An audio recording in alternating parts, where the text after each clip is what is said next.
The LG G5 is the TV world's newest rock star. However, LG has more to offer than just the G5, namely the LG B5, C5, and also the 100-inch QNED 85A mini LED.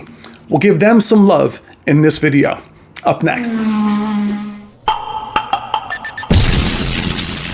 I've seen things people wouldn't believe. Now, the LG G5 is clearly the star of LG's 2025 TV lineup, but many of you have stated that it's too expensive, so you immediately look away from LG to more moderately priced TVs, mainly mini LEDs, not realizing that the B series, especially its MSRP, is very similar to many of those mid-tier lower priced options from other manufacturers, yet it's still a gorgeous 120 hertz OLED. The C5, a step up from that. You'll see both of them in this video, as well as the G5. Now, I was swinging the camera around a lot as most of my focus was on the G5, but I also captured plenty of footage of all three of them, as well as the 100-inch QNED mini LED 85A. Without further ado, let's check out the LG B5, C5, and the 100-inch QNED 85A. Thank you so much for watching.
All right, guys, let's do it. Here we are at LG headquarters. I've already done a standalone LG G5 video. This video is going to have the B5, C5, G5, and the 100-inch LG QNED 85A. Now, my goal in these videos, especially the manufacturer workshop review videos, is to make you feel like you're there with me. I want you to experience the TVs as I do. I take hours of B-roll, but sitting here with these TVs brand new, seeing them before anybody else is absolutely amazing. It's an honor to be invited to these. It's taken me many, many years to be included. I want to bring you with me. You barely see me in these videos. That's by design. I want the TVs to be the focal point. And with Jennifer Gala's content, I want you to see them outside of the store demos. I want you to see them how we would test them in the studio. Now you're seeing me pan it back and forth. The G5 is alone over on the right side, meaning I only had one tripod with me and there was a separate camera filming the G5 exclusively. The rest of my movements with the B5 and C5 are free flowing. so they're a little crooked at times. I was basically sitting on a chair, sliding back and forth, but I labeled them whenever they were in frame alone. Otherwise, I wanted to leave the camera free flowing so you could see always where the TVs were placed. Now in frame, the G5 will sit slightly higher than the C5, and the B5 sits slightly higher than the C5. Now there's a ton of information in these review workshops. We have not that much time to shoot, and we're sharing the space with traditional media. So I chose these three to focus on. Behind me would be the A95L, S95D, G5, and G4. However, I didn't feel it was a big deal for me to compare the G5 to last year's TVs as much as it was to showcase what we're seeing this year from LG's entire OLED lineup. Now, the LG G5 has clearly been LG's main flagship since the 8K Z series has been carrying over in the last number of years. The Z3 is still carrying over, so the G5 stands alone at the top of the food chain for LG. However, many of you overlook the C series, which has been really the top LG OLED model for many, many years. And the B series really is under the radar in terms of its picture quality, but value. As I mentioned earlier, it usually falls under the same MSRP of many of the affordable LEDs and mini LEDs many of you choose when you don't want to go with the top of the line G5. Almost forgetting that it exists, many of you think that it's 60 Hertz. That was actually the A series from a few years back. The B series is 120 Hertz and has many of the same gaming features as the C series and G series. It also has the Alpha 8 Gen 2 processor, which is still excellent. The C series has the Alpha 9 Gen 2, and the G5 has the Alpha 11 Gen 2. Now, LG's Greg Lee and David Park, as well as Chris, allowed me to stay an extra hour and a half to film these. I had them all kind of waiting for me to leave, so very generous with their time. But Greg did an excellent comparison that I couldn't film with the C5. One was with 4K, native 4K baseball footage shot by Major League Baseball, and the other one was another C5 with 720p. And each of us in the room had the hardest time figuring out which one was native 4K. So even the Alpha 9 Gen 2 processor does an amazing job of upscaling. It was very eye-opening as we couldn't figure out which one was native, and he showed us the information, on screen of which one was 720p and which one was native 4K. Pretty amazing. As we look at the new remote from LG, we'll have more hands-on time with the LG remote when I review these models in studio. So back to that Major League Baseball footage. They were both the same footage, native 4K. As we look at the C series, as we're just talking about it, and then the B series, and then one was set to 720p, and again, it was pretty cool to see that. Now the G series is clearly much brighter, as it does have the new RGB 4-layer tandem stack OLED. We say that a million different ways. And it's clearly brighter than the others. Now the C series looks closer to the B series, and many of you will say, well, just get the B series then. No, the C series does have, again, a better processor. It's 144 Hertz, and it is a good deal brighter.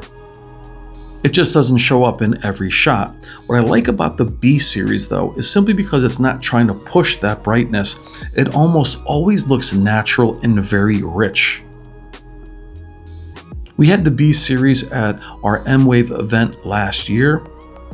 It was the B4, and it was one of the best looking TVs there, and it was there against everything: A95L, S95D, G4, Bravia 9, and the B series, a lot of people kept asking about it. It had, again, that very natural, filmic, beautiful look. It looked great no matter what was on screen. Now, the C series that you're seeing here, typically year after year, they are incremental in terms of their upgrades in regards to picture quality. You'll see 10 to 15% brightness, which is done by its brightness booster ultimate, which is what is brought more software based than the panel, but they are brighter. I've had my own LG OLEDs starting with the CX. Now I have a C1 as well as a C4. And I do notice the differences. Also differences in UI. A lot of differences with the LG channels, the user interface. There are a lot of profiles and customization. Things we'll get more into when I can show you when I have these TVs in studio.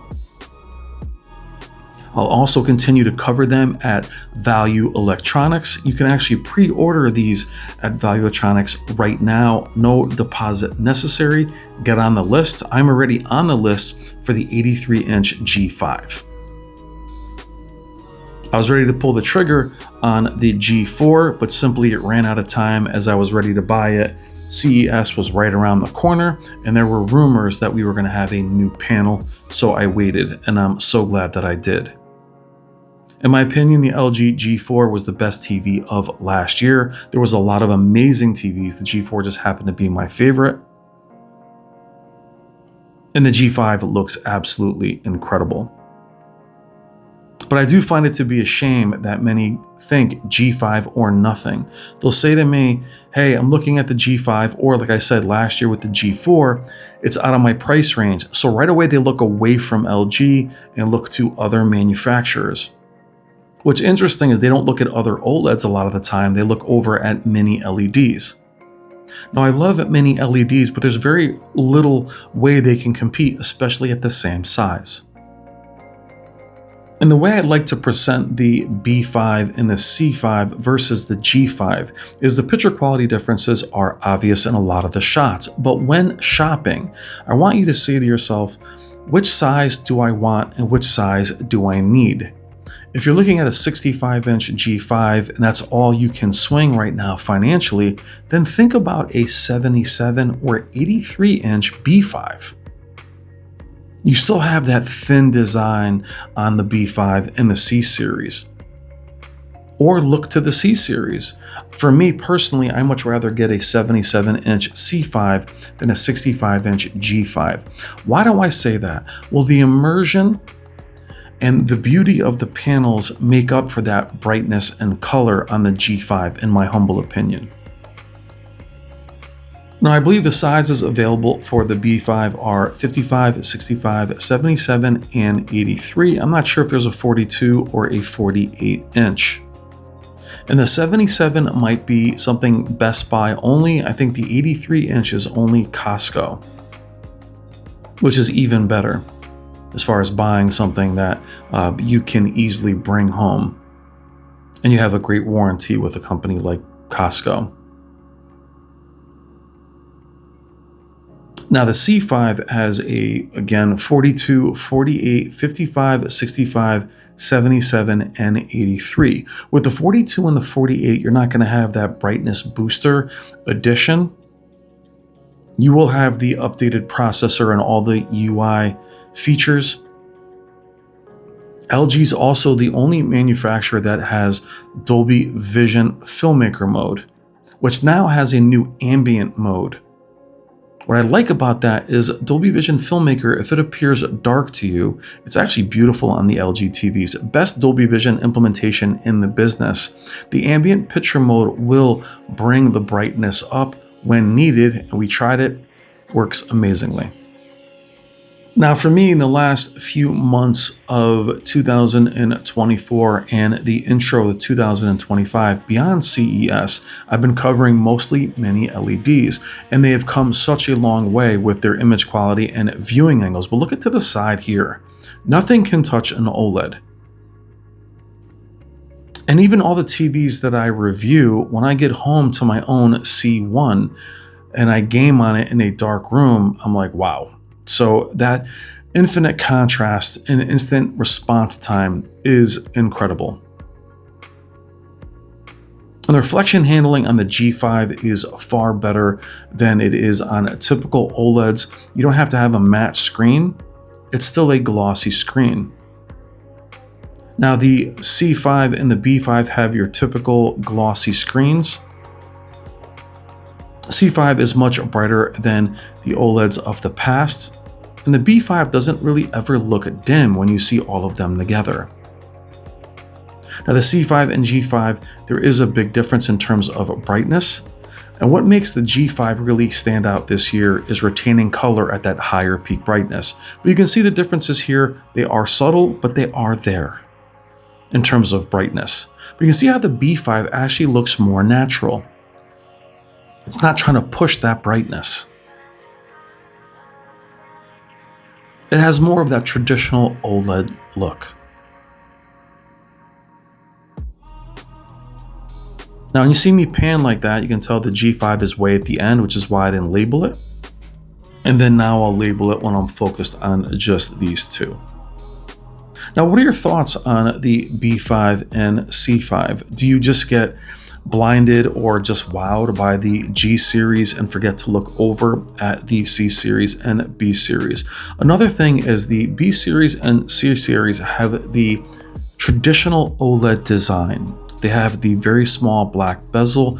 They are very thin from the top to the midway point where they have the larger backing of a traditional OLED that LG has pioneered. The G series is basically the same thickness from top to bottom, and it wall mounts flush against the wall and has a silver bezel. Now the silver bezel doesn't bother me at all, but for many of you, you might want a larger traditional design from the B series and C series. There are differences between them. And with the C series and B series, they do come with stands regardless of sizes. The G series, I don't have any real concrete information on which sizes will have a stand versus the wall mount, but I will tell you that the stands from previous years of the G series are backwards compatible, meaning if you buy a G5 and you want the stand versus the wall mount, the G4 stands will work, as well as the G3 actually. Any questions, again, contact our friends at Value Electronics, Robert, Wendy Zone, and Leanne will take great care of you. And you can pre-order these right now. There's also separate Santa stands if you want to try those. But the G5 definitely looks amazing wall mounted. The B series at 83 is also epic. You might see that one again at Costco, and very affordable. And the 83-inch B series has that one blade stand at the bottom, which has always been with the 83-inch sizes of the C series. But I've become a big fan of the B series in the last few years, especially again, spending more time with it. Spent 2 days with last year's B series, and my eyes kept being drawn to it. Now, even though it's not as bright as the C series and the G series, it's not dim by any stretch of the imagination. They really do look incredible. A very special shout out to the one and only Jennifer Gala and her second channel, HDR Super Channel. The majority of content you've seen within this video and intro is content from both those channels. Check the description below for both of her channels and consider becoming a Patreon to her main channel to download this content with full Dolby Vision and full Dolby Atmos. Thank you so much, Jen. And here you can see the differences in color with the G5 versus the C5. You get a more true white on the G5 due to that extra brightness. And now more similar here, but you can see the C5 is definitely brighter. And the true star of the show is the LG G5. Now, our micro lens array is now gone. We do have this primary RGB tandem 4-stack OLED, which its main strength is a much higher peak brightness as well as retaining the color. The G4's one weakness was when the TV was pushed to be very bright, it would lose a bit of that saturation. Now you couldn't tell that on the G4 unless it was next to a competing quantum dot OLED. The G5 actually retains more color than the QD OLEDs from last year. much more efficient as well. So very excited to see these at home in all content.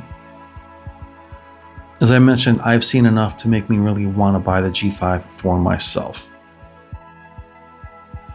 Now we're going to move into the 100-inch QNED 85A. Now I'm sitting down right in front of it. I am 6'3". I'm not a small guy, and even the LG guys joke that I should probably find a smaller guy to sit in front of a larger TV. But you can see that the TV still towers over me, and then the stand that it's on is not very high. I've always liked the QNED lineup. I just wish they had spent more resources on it in the past. I think it was a missed opportunity since they launched. And I was pleasantly surprised by last year's QNED 89, which I reviewed over at Value Electronics. Now, I wasn't able to turn the lights off for the QNED. Obviously, the lights are super bright above me. It's not a knock on its reflection handling, it's just that this is a ridiculously bright room. Now I'm waiting for a bit more detail on the exact processor and whether the QNED 85A has Dolby Vision this year. But either way, I'll do a full review on it, either coming back to LG headquarters or like last year, I'll film it over at Value Electronics. But I'm glad that LG in the last few years has gone after very large mini LEDs. They've had 86-inch TVs for many, many years, larger than anybody else, but they really focus so much on OLED, they forgot to also focus on mini LEDs. Now, I can't blame them for that, but they definitely course corrected. Now, they also have the largest consumer OLEDs in the world at 97 inches, but that's out of the price range of many of you. I've also reviewed those over at Value Electronics, and they're absolutely gorgeous.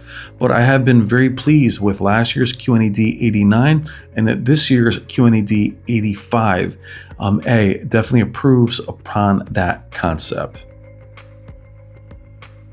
Has a very nice design. That stand has a few different positions that can be elevated a few different ways. And it also has a wall mount very similar to the G5 actually, which is very cool to see a TV this size kind of flush against the wall because it is the wall. Now, what's interesting about seeing a TV this size in a room this size is it really makes the TV look rather normal. When you put a TV like this in a normal room, it is absolutely massive. And that size really does immerse you. It's what so many of us home theater lovers have dreamed about for many, many years. Now, for me, I am OLED personally within my home. So I, for right now, am stuck at 83, and I want the best possible 83, which looks to be the G5 in my humble opinion this year. Now, there are other QNED models this year. There's an 82, there's an 85, a 92, and I believe there's another one in there. So I'll have more information on that as these TVs get closer to launch. I'll also have LG's Greg Lee back on the channel for an interview to describe the lineup more in detail, especially when they can release more information on what sets the panels apart from each other when it comes to something like the G5. The local dimming on it was fantastic. Take a little closer look at the design here. Quickly showing you that there are height adjustable options as well as the wall mounted design that goes flat against the wall. Has that flat feet where soundbar can go over them. Feels very premium. Again, huge TV. Look at the sizes: 186, 75, 65, 55, and 50. That 86-inch size is very unique, but typically it's held to their lower tier. I'm glad it's here on the QNED now. Here I am in front of it. See that it actually towers over me. Now, what are your guys' thoughts on the QNED lineup? Again, you have different sizes and different models, but the 100-inch is absolutely amazing. Great size, super immersive, as I mentioned earlier. Quickly checking out the 77-inch B5, which is also awesome. Then here we are looking at the wireless M5, 144 hertz. Also many different sizes here. 97, 83, 77, and 65. We saw that in comparison to the G5. It's basically a wireless G5. And we quickly glance at the QNED 92. Now, again, I was there very late, so they were shutting down and disassembling everything. But the real focus for me, for many of you, is going to be these three OLEDs, the LG B5, C5, and G5. What are your thoughts on these amazing TVs? Would you consider the B5 and C5 if the G5 is a bit out of your price range? I'm Brian, this is Tech Therapy. Thank you so much for watching. Please consider liking and subscribing. Love you guys. Take care.